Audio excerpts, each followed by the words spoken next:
Bueno, la clase pasada nos quedamos viendo el tema de pruebas y llegamos a la prueba confesional. Vimos lo que es el concepto de prueba, lo que es la prueba confesional. Muy fue el micrófono ahorita. ¿Cómo? Se escucha muy feo el micrófono. De hecho, yo también pensé que como robot. No le entendí. ¿En dónde? No le entiendo. ¿Cómo? Yo también escucho así como robot. Se escucha como cortado.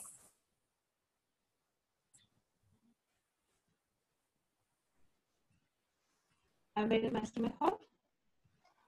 A ver, vuelvo a hablar. ¿Ya me escuchas mejor así o no? No, se escucha ahora como robótico. Así se escucha que los sonidos como robot. ¿No tendrás por ahí manos libres de tu celular?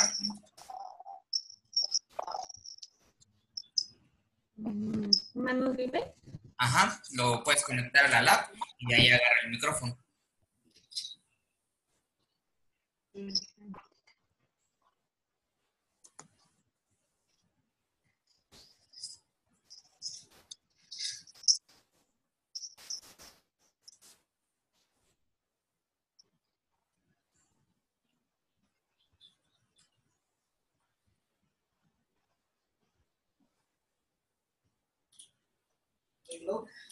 Cuídate a ti mismo, cuida tu dinero, pero sobre todo causa un enorme...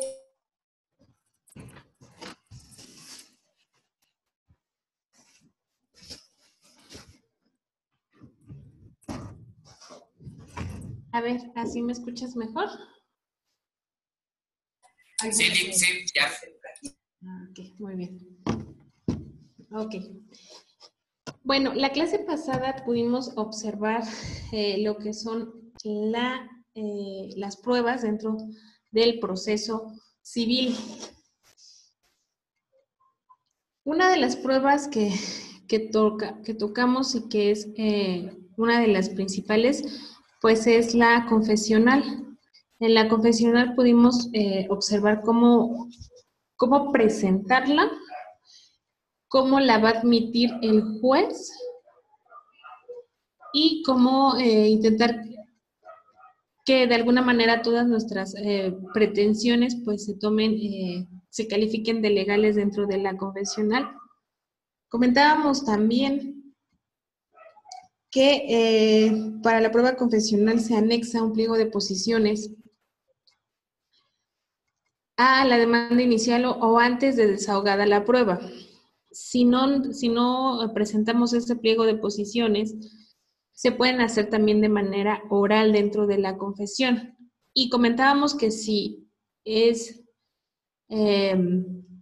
prudente presentar el pliego de posiciones, porque si una vez ya en la audiencia del desahogo de la confesión no se presenta la persona a absorber la confesión, pues no tendrán como calificarnos de legales y por lo tanto no tendremos como confesa a la parte. Si por el contrario se calificaron de legales, no acude la persona, pues se tiene como confesa y en algún momento dado eso puede beneficiar a nuestro procedimiento judicial. Ahora bien, también ahí podemos citar la nulidad de la confesión.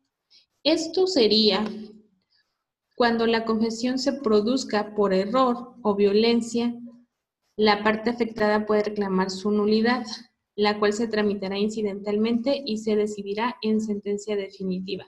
Yo no estoy de acuerdo con la confesión porque me sentí presionada, me sentí amenazada, porque no era el momento o no era la persona y entonces solicito de manera incidental que se anula esa confesión. En el caso, por ejemplo, de que no se le notificara a la parte en tiempo y forma y se da por confesa a la parte, bueno, yo podría reclamar esa nulidad, siempre y cuando, bueno, sea fehaciente lo que se va a imponer en esa en esa nulidad, que demuestra que no se me notificó en tiempo y forma, tal como también ya lo pudimos checar. Oiga, Lick, perdón, es que yo no veo nada si está compartiendo. Sí, de hecho sí. Ay. A ver. Dice que ha empezado a compartir, pero se ve en negro. Ah, ya. Ah, ya se quitó. A ver.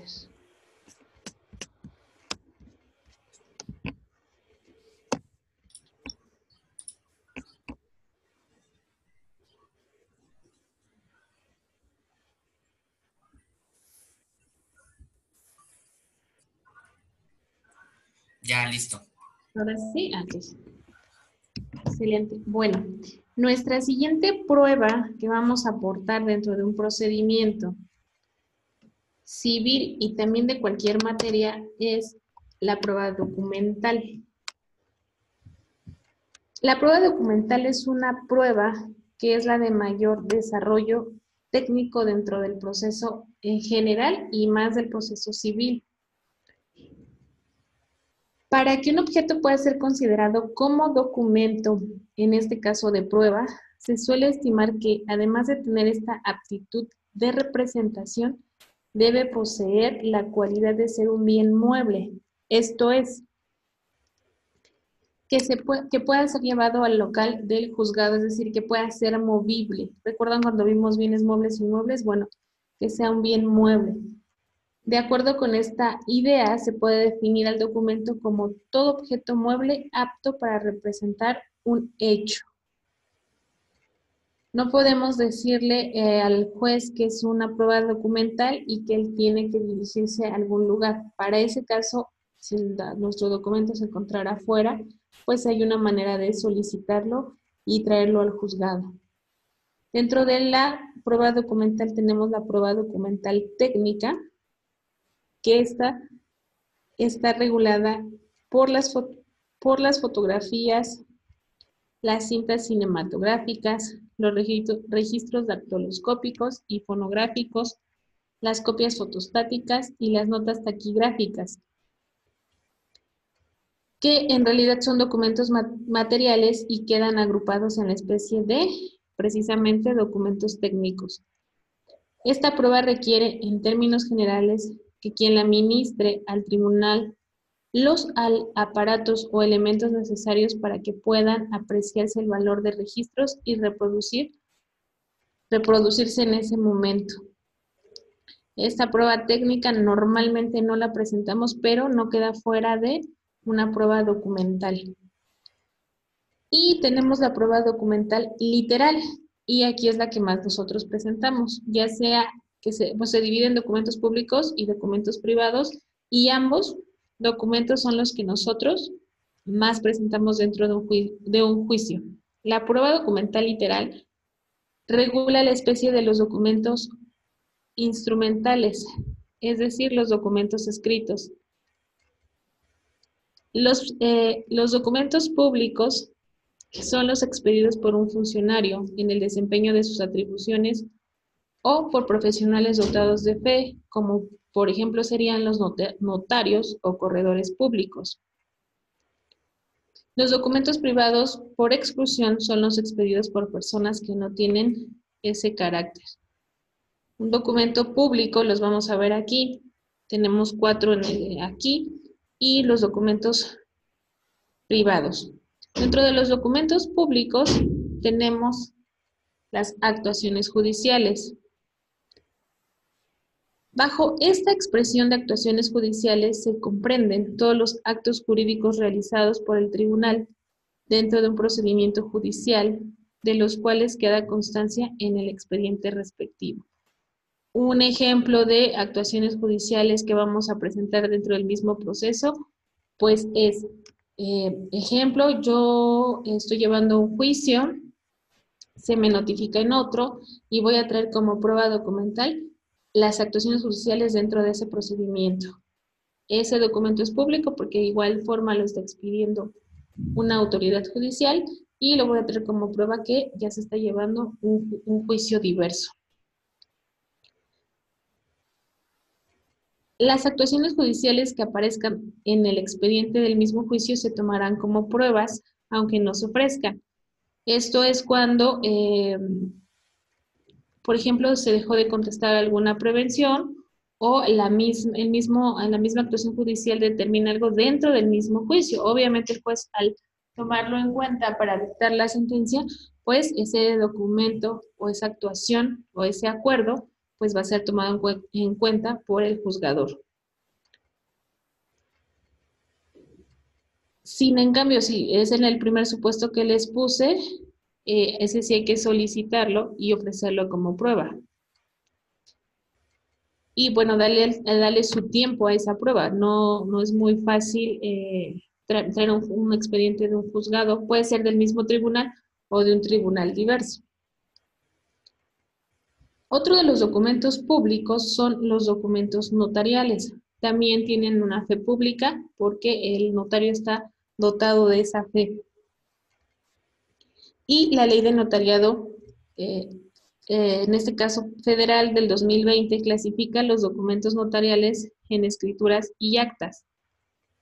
Por escritura entiende el instrumento público original que el notario asienta en folios de su protocolo para hacer constar uno o más actos jurídicos y que contienen las firmas de los comparecientes y la firma y el sello de el notario, que es lo que le estará dando fe pública a ese documento. Tanto las escrituras como las actas se asientan en los folios del protocolo, que es el conjunto de libros formados precisamente por folios numerados y sellados en los que el notario asienta y autoriza las escrituras y actas que se otorguen ante su fe, con sus apéndices respectivos. El notario extiende testimonios a las partes interesadas, las cuales son copias en las que se transcribe íntegramente una escritura o un acta, con los documentos anexos, copias que son firmadas y selladas por el notario. Un documento público notarial puede ser un acta, puede ser una escritura pública, nosotros podemos presentar una escritura pública, o podemos ir a certificar un documento ante un notario público. Por ejemplo, lo que muchos abogados tendemos a hacer es precisamente ir a notariar una cédula profesional. Una cédula profesional porque tendemos a perderla, entonces vamos con el notario y que nos dé fe de que esa cédula sigue, de que esa acta, de que esa cédula profesional es una copia idéntica de la que le fue mostrada. Y normalmente, o bueno, en muchas ocasiones ahorita ya con la firma electrónica a lo mejor ha disminuido, pero en su momento pues es muy bueno, porque si llegas a perder, o no tienes que sacar tu cédula en la calle, o si la llegas a perder, pues tienes ahí como una segunda cédula. ¿Por qué? Porque está notariada, tiene fe pública. Esos documentos también hacen una prueba documental pública. Otros de los documentos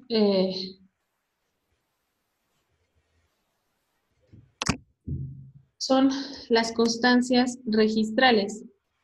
Los documentos administrativos me los salté.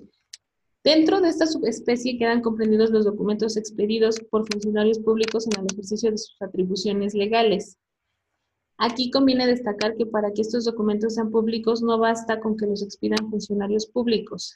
Es necesario que lo hagan precisamente en el ejercicio de sus atribuciones legales. Obviamente, si yo estoy expidiendo, o bueno, la persona que sea un servidor público y lo expide, pero no está haciéndose valer o no lo está haciendo con el reglamento, pues sería de cualquier ciudadano.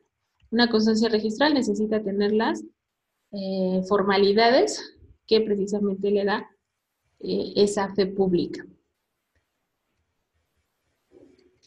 Y las constancias, estos son los documentos. Las constancias registrales, un ejemplo sería una constancia del IFREM. Nosotros, por ejemplo, para un procedimiento de escrituración, necesitamos una constancia registral de que se encuentra o no se encuentra registrado el inmueble. Nosotros vamos al instituto a función de la función registral, lo solicitamos y entonces lo anexamos al expediente. Es un documento público, lo está expidiendo una institución pública y además una institución registral.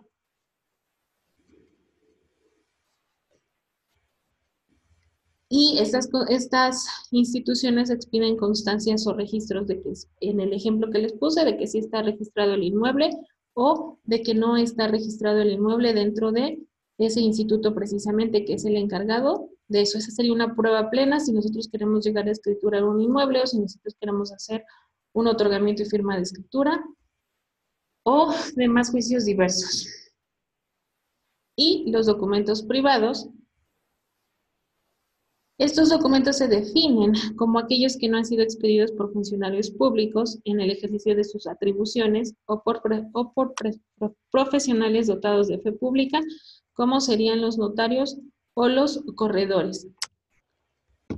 La prueba documental también tenemos que hacérsela saber al juez que la vamos a invocar como una prueba dentro de nuestro procedimiento y tenemos que relacionarla con los hechos de la demanda o de la contestación de la demanda.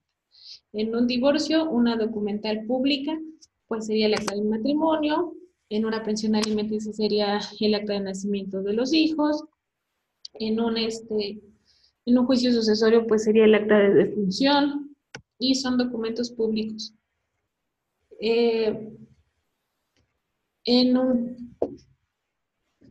¿Qué otro ejemplo? Un documento privado, por ejemplo, en una nulidad de contrato, un contrato privado de compraventa, pues es una documental privada. Y así vamos nosotros a hacernos llegar de esos documentos. Y se los vamos a hacer, obviamente, de conocimiento del juez para que él tenga la oportunidad de revisarlos, de verificarlos y, en su caso, de poder discernir quién tiene o quién no tiene la razón dentro de sus documentos.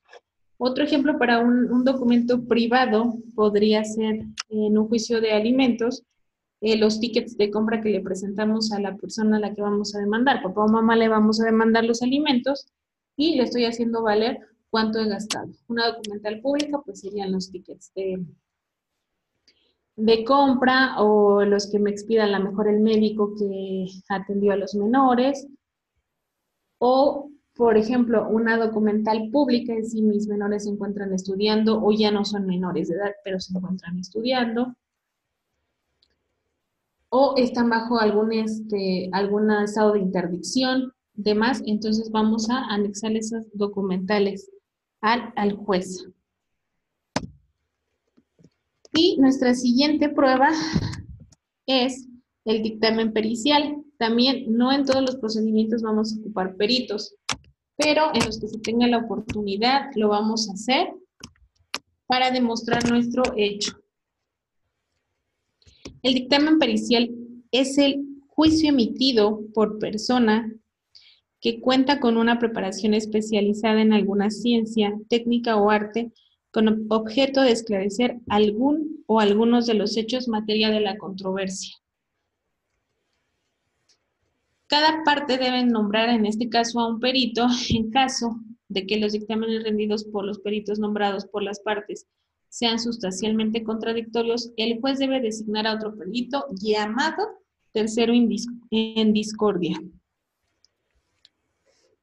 Esta prueba debe de ofrecerse con toda precisión. La ciencia, arte, técnica u oficio o industria sobre la cual deba practicarse la prueba, los puntos sobre la que versará y las cuestiones que se deben resolver en la pericial, así como la cédula profesional, calidad técnica, artística o industrial del perito que se proponga, nombre, apellidos y domicilios de este, con la correspondiente relación de tal prueba de los hechos controvertidos. Nosotros vamos a enfocar qué pericial vamos a poner y qué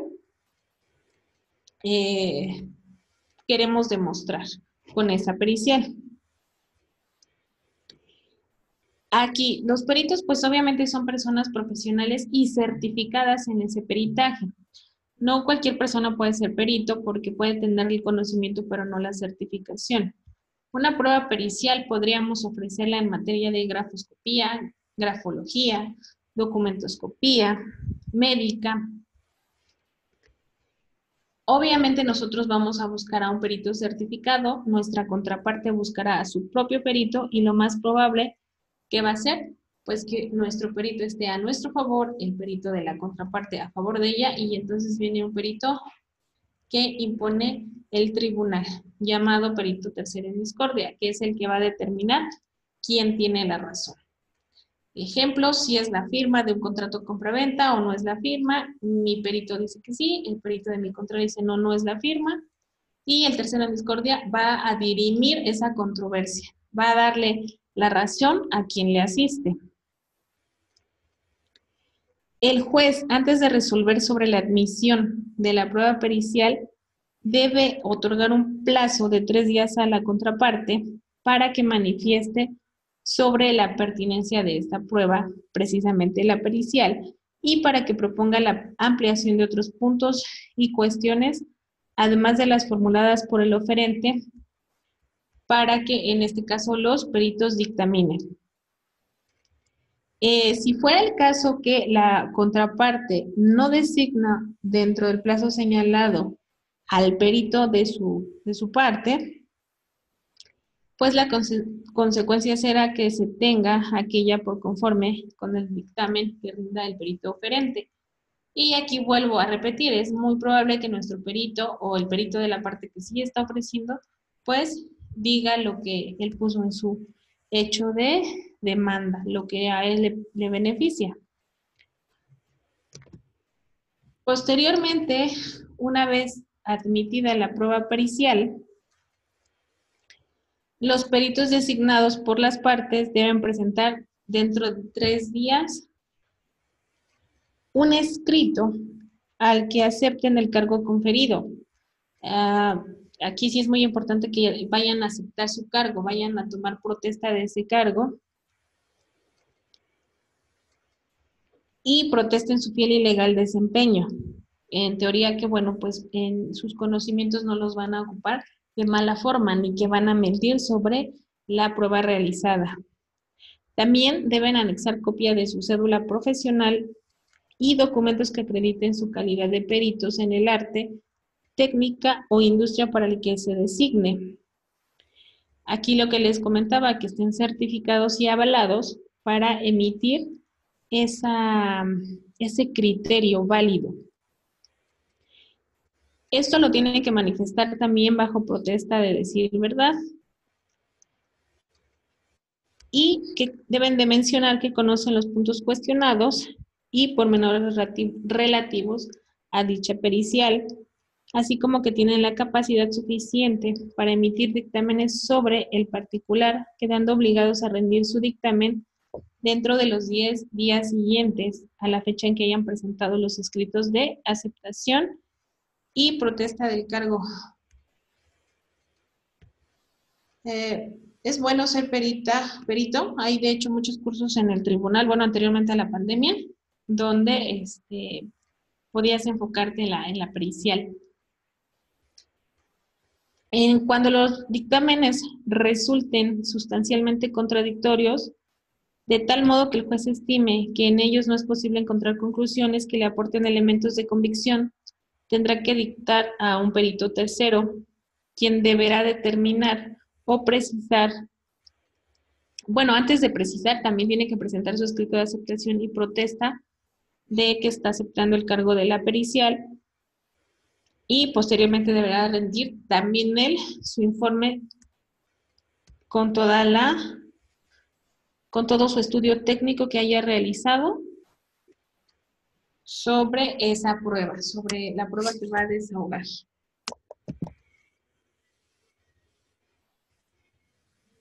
Otra de nuestras pruebas es la inspección judicial.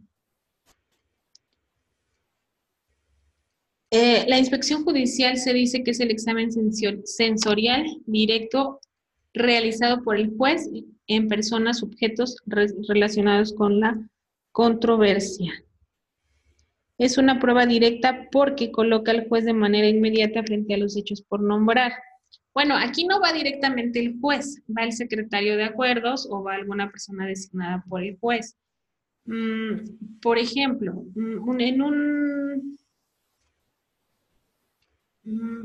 en un procedimiento donde me voy ya un poquito a materia penal. Yo sufrí un desalojo o yo fui dañado en mis bienes y voy a denunciar precisamente ese daño a mi patrimonio. ¿Qué voy a hacer? Bueno, pues voy a ir y voy a ofrecer esta prueba antes de que se manipule y entonces me traigo en ese momento a la persona designada por ese juzgado para que haga la inspección judicial y él pueda observar cómo fue maltratado mi bien, mi patrimonio, cómo fue dañado. Entonces, haces una inspección judicial, se dice que es directa porque personal del juzgado, que debería de ser el juez, pero pues sería imposible por tanta carga de trabajo, pero personal del juzgado está viendo de manera directa parte del problema. No se lo está, aparte de, bueno, te estoy ofreciendo pruebas,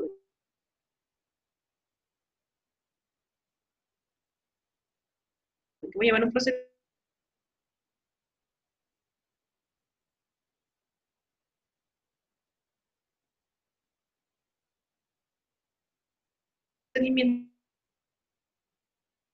él puede. Y otras pruebas de las más importantes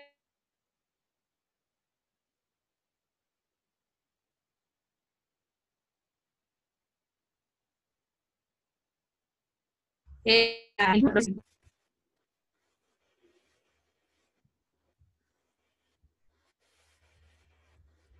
examen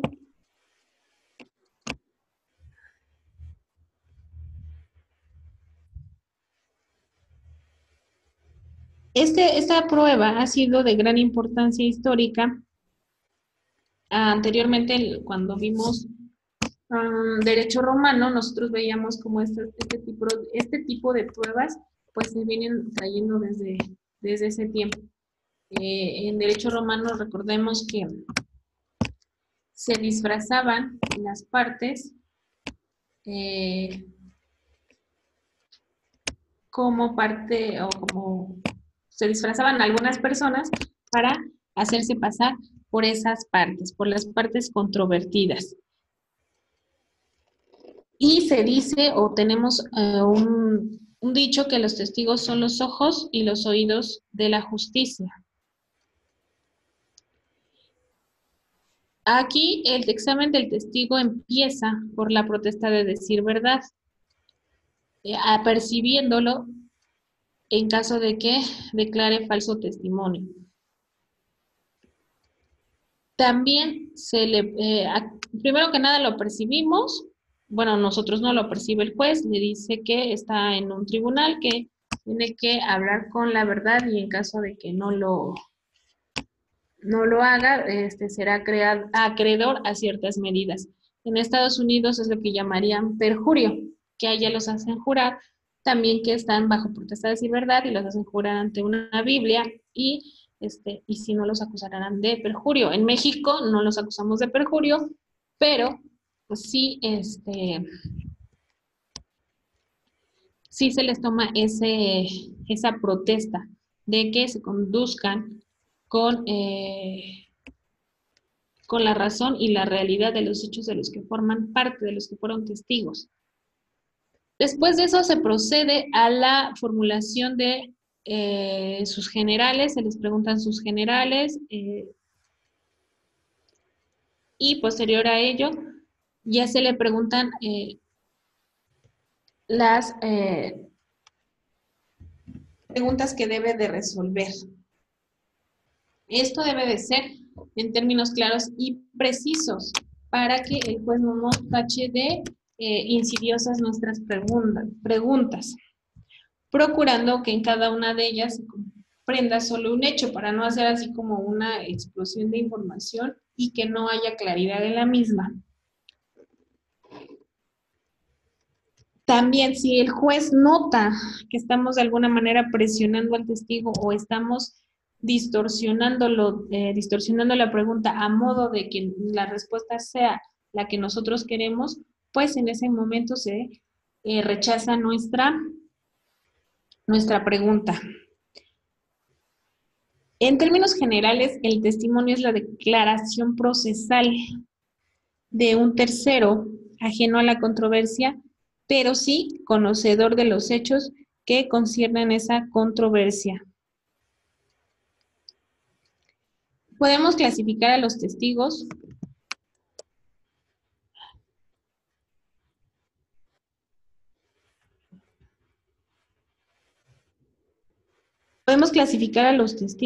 como por la razón del nexo del testigo con el hecho y por la función que se desempeña. El ofrecimiento de esta prueba debe de hacerse indicando el nombre y domicilio de los testigos, y es lo que comentábamos hace un momento. Hay que notificarlos a los testigos con su determinado tiempo y cerciorándonos de que esa notificación cumpla con todos los requisitos para que no nos tumben esa prueba. En un principio, las partes tienen la obligación de presentar a sus propios testigos para cuyo efecto se les entregan las cédulas de notificación en los términos indicados. Sin embargo, cuando aquellas manifiesten bajo protesta de decir verdad que están imposibilitadas para presentarlos, el juez debe ordenar la citación de los testigos con el apercibimiento del arresto hasta por 36 horas, o multa hasta por 30 días, dependiendo de cada código. Este es me estoy refiriendo aquí al Código Civil de la Ciudad de México, al momento para imponer esa multa cuando no acudieran a desahogar esa testimonial. Esto es sin causa justificada, o aún haciéndolo se nieguen a realizar su declaración. Y aquí podemos cuadrar, bueno, y de hecho ya le corresponderá al juzgado, cuánto sería la imposición de la multa. A diferencia de las posiciones que se articulan con motivo de la prueba confesional, que es la que vimos anteriormente, y que son cerradas en el sentido de que se contienen todos los datos de los hechos a que se refieren, y el confesante se limita a responder afirmativa o negativamente, las preguntas que se hacen a los testigos deben ser abiertas, en el sentido de que no deben contener la descripción detallada de los hechos a que se refieren, ya que a quien corresponde hacer la descripción es a los testigos y no a la parte que interroga. Aquí le damos oportunidad al testigo de que se explaye en su respuesta. Tanto las preguntas como las repreguntas, porque nuestra contraria tiene la opción de repreguntar, deben tener conexión con los hechos discutidos. Sin ninguna base legal en la práctica se suelen limitar las repreguntas al exigir que quien las formule las relacione directamente con las preguntas de la parte que promovió la prueba. Sin embargo, las repreguntas también podrían referirse a hechos que no hubieran sido preguntados por el oferente, con tal que estos forman parte como objeto de la prueba. Cuando nosotros hacemos la pregunta, y obviamente si el testigo está a nuestro favor, a lo mejor nos quedamos ahí, nuestra contraparte puede repreguntar, pero referente a la primera pregunta que nosotros dimos. En la testimonial hay que tomar en cuenta que en la presunción se distinguen tres hechos o tres elementos. Uno es un hecho conocido, el hecho es un hecho desconocido y una relación de causalidad entre ambos hechos. En la presunción es la consecuencia de la ley o el juez deciden deducir sobre un hecho conocido para averiguar la verdad de otro desconocido, la que se establece la ley, y eso sería de manera legal, y la deducida por el juez, que sería de manera humana, obviamente con la total imparcialidad del juez. Por lo tanto,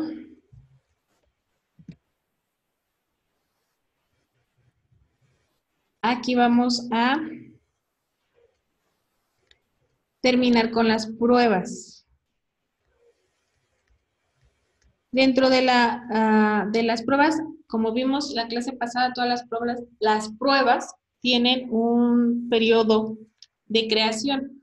Nosotros para presentar una demanda necesitamos hacernos llegar de esas pruebas, no vamos a ir a pedir lo que no podemos demostrar. Y dentro del proceso va a llevar ciertos términos para el desahogo. Primero para que nos admitan las pruebas, después para desahogar las pruebas. Y hay pruebas que se van muy largas. Alguna prueba, por ejemplo, en un procedimiento en el que le estoy solicitando al Servicio de Administración Tributaria la información de alguna persona, pues eso ya no determinaría mis tiempos, sino los tiempos de esa institución. O cuando, por ejemplo, voy a traer un expediente de otro juzgado y a lo mejor ya está concluido, ya en el archivo muerto, bueno, el tiempo que que yo le solicito al juez, primero que nada que me gire un oficio al archivo para que me expidan copias o para que regresen el expediente al juzgado. Una vez en el juzgado para que solicitar copias y una vez que me sean expedidas las copias para presentarlas como prueba. Todo esto obviamente lleva su tiempo, por eso a veces los procedimientos se tienden a alargar tanto. Entonces, posterior ya desahogadas las pruebas, ya todas las pruebas ya admitidas, desahogadas y las que nos fueron rechazadas, viene el tema de alegatos, viene la etapa procesal de los alegatos. Los alegatos son previos a la sentencia definitiva.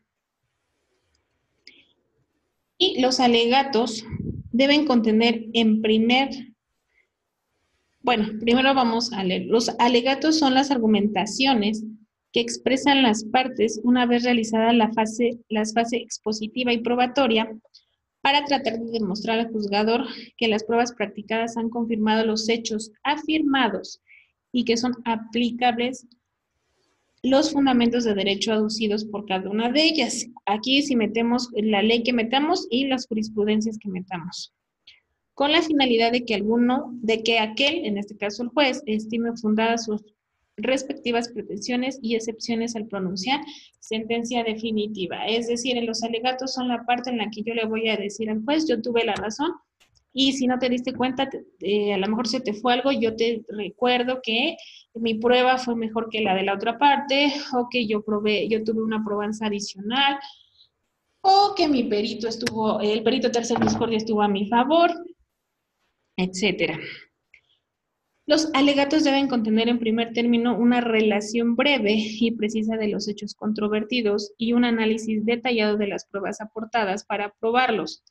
Con esta relación de hechos y análisis de pruebas generalmente se trata de demostrar al juzgador, por un lado, que con los medios de prueba proporcionados por la parte que formula los alegatos quedaron debidamente probados los hechos afirmados por ella en la fase expositiva, tanto en la demanda o en la contestación de la demanda, y por otro lado, que los medios de prueba promovidos por la parte contraria resultaron inadecuados, insuficientes o carentes de fuerza probatoria para confirmar los hechos afirmados por dicha contraparte. Es decir, voy a decir que lo mío está bien hecho y lo de mi contraparte no fue preciso como lo argumentó. Los alegatos también se pueden expresar de forma tanto oral o de forma escrita. Cuando los alegatos son orales, se formulan en la misma audiencia de pruebas, una vez concluida la recepción de estas.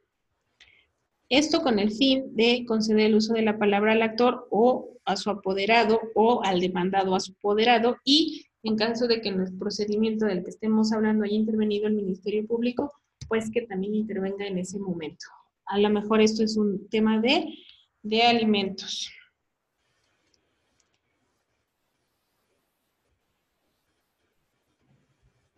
Y una vez terminados, los alegatos escritos se pueden presentar y ahí es donde vamos a exponer al juez lo mismo pero de manera escrita. Eso ya queda a criterio del abogado, cómo lo vamos a hacer, de manera oral o de manera escrita. Y posterior a eso, pues ya viene la citación a sentencia. Ya está por concluir nuestro expediente, nuestro proceso, y entonces el juez nos cita a sentencia, que es el acto procesal en virtud del cual el juzgador, una vez formulados los alegatos o concluida la etapa procesal para hacerlo, porque igual los alegatos no son obligatorios, si no quieren no lo usen, pero se concluye el término y entonces el juez da por terminada la actividad de las partes en el juicio y les comunica que procederá a dictar la sentencia. Entre los efectos de la citación de la sentencia podemos nombrar algunos como la noción expuesta, la citación para sentencia, y esta que tenga como objeto dar por terminada la actividad procesal de las partes en la primera instancia, por lo que las partes ya no podrán promover nuevas pruebas, ni formular nuevos alegatos, ni hacer nada. Una vez que se dicta sentencia en primera instancia, ya no se hace nada y nos iríamos hasta la segunda instancia.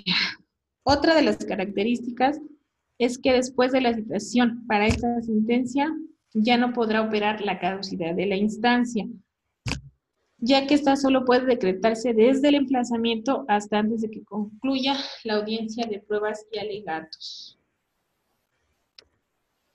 Una vez que se cita sentencia, el juez tiene la oportunidad de estudiar el expediente, de estudiar las pruebas que se desahogaron, de volver a leer los alegatos y poder ver qué opina cada una de las partes dentro de su procedimiento, y posterior a ello entonces viene lo que es la sentencia.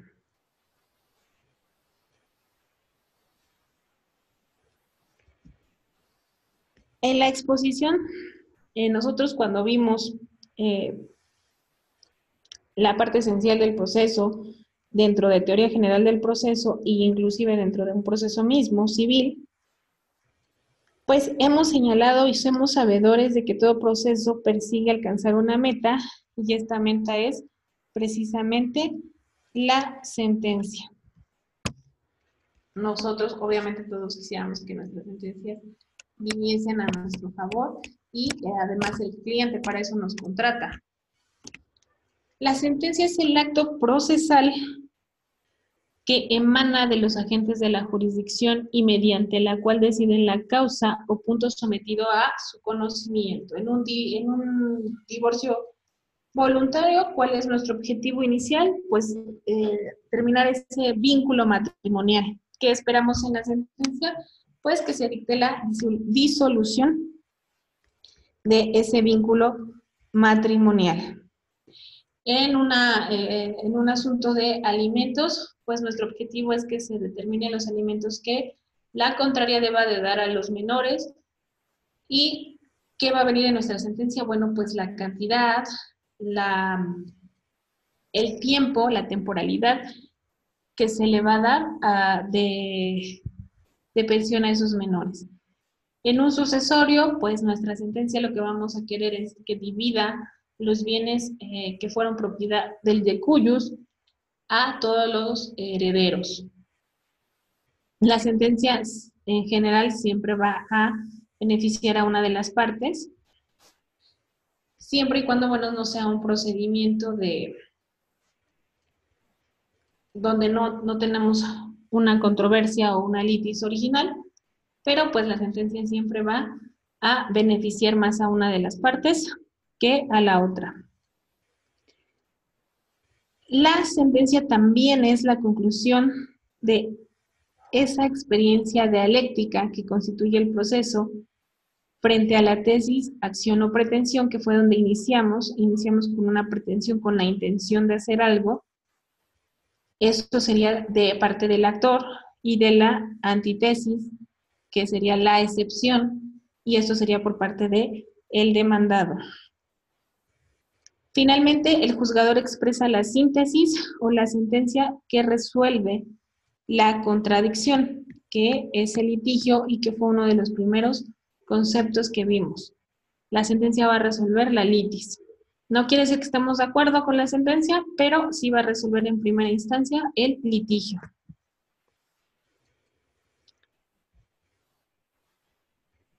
Dentro de la sentencia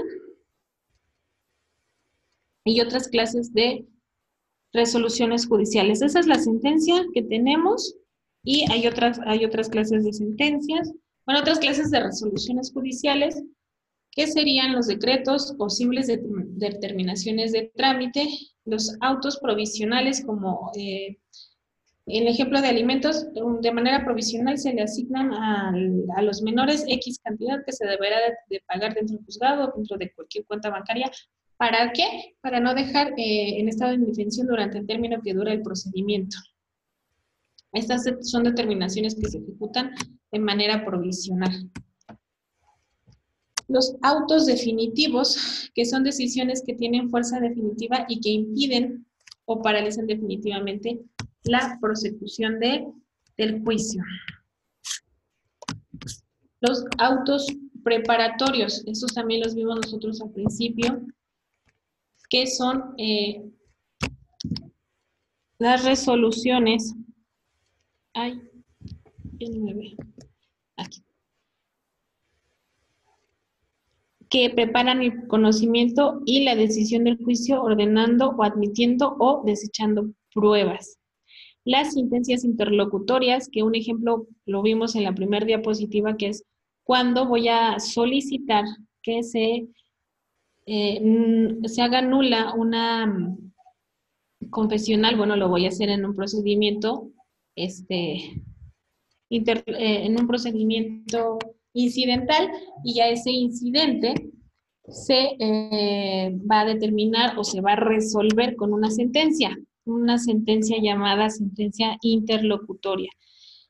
Normalmente la conocemos como una sentencia chiquita, pero esta sentencia interlocutoria puede haber una o varias dentro de un mismo procedimiento.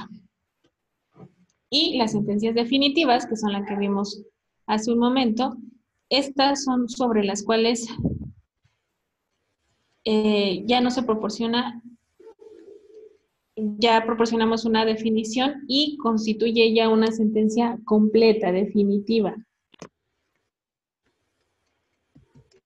a la que ya no cabe ningún otro escrito ni ningún otro auto más que la ejecución de la sentencia, que sería posterior a la sentencia, o un segundo recurso, como un recurso de una apelación, en algunos procedimientos no civiles, pero en algunos procedimientos un recurso de revisión, o un amparo.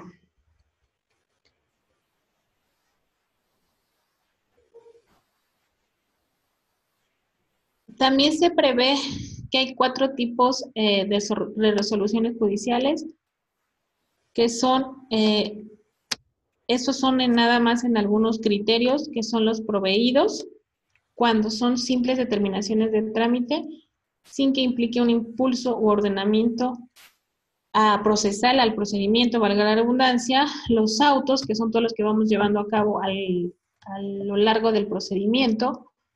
Esto es cuando se trata de resoluciones que ordenen o impulsen el procedimiento, o de los que se puedan derivar cargas o afectar derechos procesales. Las sentencias interlocutorias, que ya vimos hace un momento, y la sentencia definitiva, que es el punto clave al que queremos llegar, donde nosotros queremos obtener el beneficio de ese litigio. Y pues con esto estaríamos concluyendo la parte procesal, porque ya de ahí tendríamos los medios de impugnación, que sería la segunda instancia, que en materia civil sería el recurso de apelación, para lo cual también tenemos ciertos términos para interponerlo y las condiciones para hacerlo. Y posterior a la apelación, pues tendríamos el procedimiento de amparo. Hay 3 formas de la apelación, que es revocar, modificar o confirmar la resolución original, que en este caso sería la sentencia. Y no sé si tengan alguna duda, si tengas alguna duda, compañero. No, Li, todo claro. Dentro de los trabajos por ahí les dejé el hacer una demanda, como lo vimos hace unas cuantas clases. Si tienen alguna duda, este, La tarea la podemos hacer, la puedo elaborar en mi cuaderno, la demanda. sí, ya la escaneas y la cargas a la plataforma, por favor. Ok, Lee. Sí. Demanda de Bueno, lo si no, que sea, ¿verdad? sí, de lo que sea, pero que sea en materia civil. Ok, muy bien, Lee. Bueno, entonces por mi parte sería todo el día de hoy, profe Jorge. Gracias, Lick. Gracias, Lee. Gracias. Sí, nos vemos. Descansen. Gracias, Lick. Gracias, bye.